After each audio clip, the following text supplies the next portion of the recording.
मैं बिल्कुल हट्टा-कट्टा आदमी हूँ। देखने में मुझे कोई भला आदमी बीमार रोगी नहीं कह सकता। मेरी आयु लगभग 35 वर्ष की है। आज तक कभी बीमार नहीं पड़ा। लोगों को बीमार देखता था तो मुझे बड़ी इच्छा होती थी कि किसी दिन मैं भी बीमार पड़ता तो अच्छा होता। ये तो ना था कि मेरे बीमार होने पर दिन में 2 बार बुलेटिन निकलते, पर इतना अवश्य था कि मेरे बीमार पड़ने पर हंटले बिस्कुट, जिन्हें साधारण अवस्था में घरवाले खाने नहीं देते, खाने को मिलते।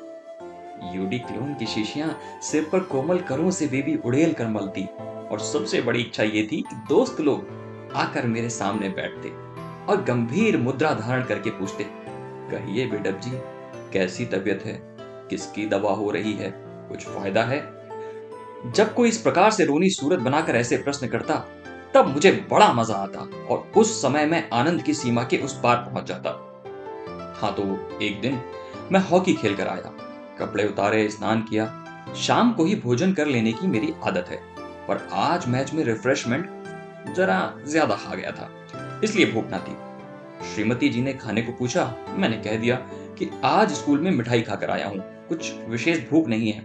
उन्होंने कहा, विशेष ना सही, साधारण सही, मुझे आज सिनेमा जाना है, तुम अभी खा लेते तो अच्छा होता, संभव है मेरे आने में देर हो। मैंने फिर इनकार नहीं किया। उस दिन थोड़ा ही खाया, 12 पूरियां थीं और वही रोज वाली आध पाव मलाई। खा चुकने के बाद पता चला कि प्रसाद जी के यहाँ से बाग बाजार का रसगुल्ला आया है। रस तो होगा ही, कल तक संभव है कुछ खट्टा हो जाए। 6 रसगुल्ले निगलकर मैंने चारपाई पर धरना दिया। रसगुल्ले छायावादी कविताओं की भांति सूक्ष्म नहीं थे, स्थूल थे। एकाएक 3 बजे रात को नींद खुली। नाभि के नीचे दाहिनी ओर पेट में मालूम पड़ता था कोई बड़ी बड़ी सुइयां लेकर कोंच रहा है, परंतु मुझे भय नहीं मालूम हुआ, क्योंकि ऐसे ही समय के लिए औषधियों का राजा, रोगों का रामबाण, अमृत धारा की एक शीशी सदा मेरे पास रहती है। मैंने तुरंत उसकी कुछ बूंदे पान की, दोबारा दवा पी, तिबारा। पीत्वा पीत्वा पुनः पीत्वा की सार्थकता उसी समय मुझे मालूम हुई। प्रातःकाल होते होते शीशी समाप्त हो गई। दर्द में किसी प्रकार की कमी न हुई। प्रातःकाल एक डॉक्टर के यहाँ आदमी भेजना पड़ा। डॉक्टर साहब सरकारी अस्पताल के थे। वे इक्के पर तशरीफ लाए। सूट तो ऐसे पहने हुए थे मालूम पड़ता था प्रिंस ऑफ वेल्स के वैलेटों में से हैं। ऐसे सूट वाले का इक्के पर आना वैसे ही मालूम हुआ जैसे लीडरों का मोटर छोड़कर पैदल चलना। मैं अपना पूरा हाल भी न कहने पाया था कि आप बोले, जवान दिखाइए। प्रेमियों को जो मजा प्रेमिकाओं की आंख देखने में आता है, शायद वैसा ही डॉक्टरों को मरीज की जीभ देखने में आता है। डॉक्टर महोदय मुस्कुराए, बोले, घबराने की कोई बात नहीं है, दवा पीजिए। 2 खुराक पीते पीते आपका दर्द वैसे ही गायब हो जाएगा जैसे हिंदुस्तान से सोना गायब हो रहा है। मैं तो दर्द से बेचैन था। डॉक्टर साहब साहित्य का मजा लूट रहे थे। चलते चलते बोले, अभी अस्पताल खुला ना होगा, नहीं तो आपको दवा मंगानी ना पड़ती। खैर, चंद्रकला फार्मेसी से मंगवा लीजिएगा, वहां दवाइयां ताजी मिलती हैं। बोतल में पानी गर्म करके सेकिएगा। दवा पी गई, गर्म बोतलों से सेंक भी आरंभ हुई। सेकते सेकते छाले पड़ गए, पर दर्द में कमी ना हुई। दोपहर हुआ, शाम हुई, पर दर्द ने मुझसे ऐसा प्रेम दिखलाया कि हटने का नाम दूर। लोग देखने के लिए आने लगे। मेरे घर पर मेला लगने लगा। ऐसे ऐसे लोग आए कि कहां तक लिखूं। हाँ, एक विशेषता थी, जो आता एक ना एक नुस्खा अपने साथ लेकर आता था। किसी ने कहा, अजी कुछ नहीं, हींग पिला दो। किसी ने कहा, चूना खिला दो। खाने के लिए सिवा जूते के और कोई चीज बाकी नहीं रह गई थी जिसे लोगों ने बताया ना हो। 3 दिन बीत गए, दर्द में कमी ना हुई। लोग आते मुझे देखने के लिए, पर चर्चा छिड़ती थी, प्रसाद जी का अमुक नाटक रंगमंच की दृष्टि से कैसा है, राय कृष्णदास हफ्ते में 9 बार दाढ़ी क्यों बनाते हैं। मुझे भी कुछ बोलना ही पड़ता था, ऊपर से पान और सिगरेट की चपत अलग। भला दर्द में क्या कमी हो। आखिर में लोगों ने कहा, तुम कब तक इस तरह पड़े रहोगे, किसी दूसरे डॉक्टर की दवा करो। लोगों की सलाह से डॉक्टर चूहा नाक कातर जी को बुलाने की सलाह हुई। आप लोग डॉक्टर का नाम सुनकर हंसेंगे, और ये मेरा दोष नहीं है, उनके माँ बाप का दोष है। यदि मुझे उनका नाम रखना होता तो अवश्य ही कोई साहित्यिक नाम रखता। वे थे यथा नाम तथा गुण, 8 रुपए की फीस और मोटर का 1 रुपया अलग। आप लंदन से FRCS थे। कुछ लोगों का सौंदर्य रात में बढ़ जाता है, वैसे ही डॉक्टरों की फीस रात में बढ़ जाती है। खैर, डॉक्टर साहब बुलाए गए। आते ही हमारे हाल पर रहम किया और बोले, मिनटों में दर्द गायब हुआ जाता है, थोड़ा पानी गर्म कराइए, तब तक ये दवा मंगवाइए। एक पुर्जे पर आपने दवा लिखी, पानी गर्म हुआ, 2 रुपए की दवा आई। डॉक्टर बाबू ने तुरंत एक छोटी सी पिचकारी निकाली, उसमें एक लंबी सुई लगाई, पिचकारी में दवा भरी और मेरे पेट में वह सुई कोंचकर दवा डाली। डॉक्टर साहब कुछ कहकर और मुझे सांत्वना देकर चले गए। उसके बाद मुझे नींद आ गई और मैं सो गया। मेरी नींद कब खुली कह नहीं सकता, और दर्द में कमी हो गई थी, और दूसरे दिन प्रातःकाल पीड़ा रफू चक्कर हो गई थी। कोई 2 सप्ताह मुझे पूरा स्वस्थ होने में लगे। बराबर डॉक्टर चूहानाथ कातर जी की दवा पीता रहा। 18 आने की शीशी प्रतिदिन आती रही। दवा के स्वाद का क्या कहना, शायद मुर्दे के मुख में डाल दी जाए तो तिलमिला उठे। 15 दिन के बाद मैं डॉक्टर साहब के घर गया उन्हें धन्यवाद देने के लिए। मैंने पूछा कि अब तो दवा पीने की कोई आवश्यकता ना होगी। वे बोले, ये तो आपकी इच्छा पर है, पर यदि आप काफी एहतियात ना करेंगे तो आपको अपेंडिसाइटिस हो जाएगी। आपकी श्रीमती जी बड़ी भाग्यवती हैं। अगर 6 घंटे की देर हो जाती तो उन्हें जिंदगी भर रोना पड़ता। वो तो कहिए आपने मुझे बुला लिया, अभी कुछ दिनों दवा पीजिए। इस बीच में डॉक्टर महोदय ने ऐसे ऐसे मर्जों के नाम सुनाए कि मेरी तबीयत भड़क उठी। भला मुझे ऐसे मर्ज हुए जिनका नाम साधारण क्या बड़े बड़े पढ़े लिखे लोग भी नहीं जानते। मालूम नहीं ये सब मर्ज डॉक्टरों को मालूम है कि केवल हमारे कातर जी को ही मालूम है। खैर, मैंने दवा जारी रखी। अभी 1 सप्ताह भी पूरा ना हुआ था कि 2 बजे दिन को एकाएक सिर दर्द रूपी फौज ने मेरे शरीर रूपी किले पर हमला कर दिया।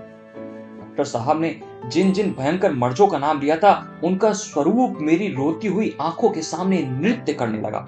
मैं सोचने लगा कि हमला उन्हीं में से किसी एक मर्ज का है। तुरंत डॉक्टर साहब के यहाँ आदमी दौड़ाया गया कि इंजेक्शन का सामान लेकर चलिए। वहां से आदमी बिना मांगी पत्रिका की भांति लौट कर आया कि डॉक्टर साहब कहीं गए हैं। इधर मेरी हालत क्या थी, उसका वर्णन यदि सरस्वती शॉर्ट हैंड से भी लिखे तो संभवतः समाप्त ना हो। हवाई जहाज के पंखे की तेजी के समान तो करवटें बदल रहा था। इधर मित्रों और घर वालों की कॉन्फ्रेंस हो रही थी कि अब कौन बुलाया जाए, पर निशस्त्रीकरण सम्मेलन की भांति कोई न किसी की बात मानता था, न कोई निश्चय ही हो पाता था।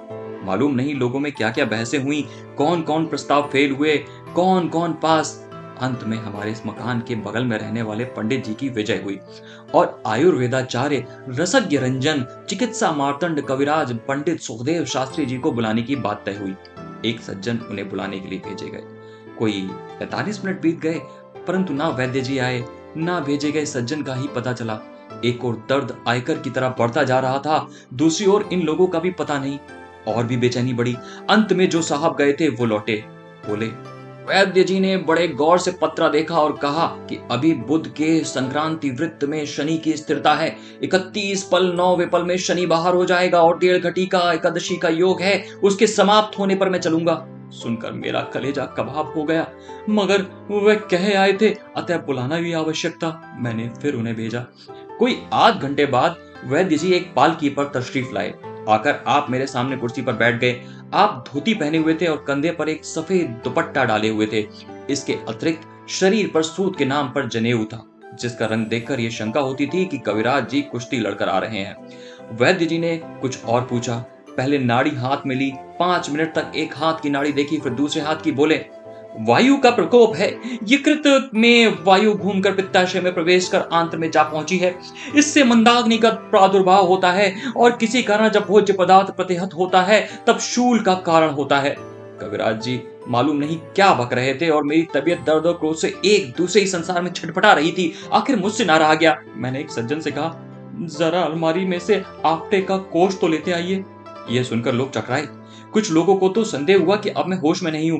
मैंने कहा, दवा तो पीछे होगी, मैं पहले समझ तो लूं कि मुझे रोग क्या है। तत्पश्चात वैद्य जी चरक सुश्रुत के श्लोक सुनाने लगे।